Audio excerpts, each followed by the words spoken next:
How to fix a JavaScript error occurred in the main process. So hey everyone, welcome back to the channel. So let's just directly get into the topic of the video. So first of all, you can temporarily turn off your antivirus program. So for that, you have to open the start menu, search for Windows Security and launch the app, and select virus and threat protection in the app.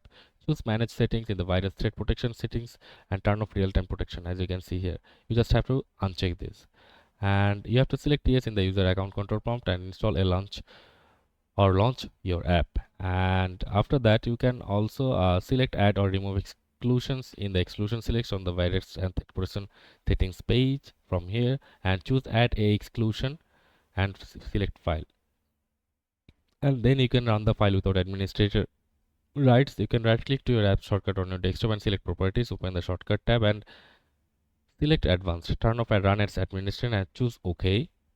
As you can see, you have to just uncheck this and click on OK and select apply followed by OK. Run your file and the run the app installer from another user account.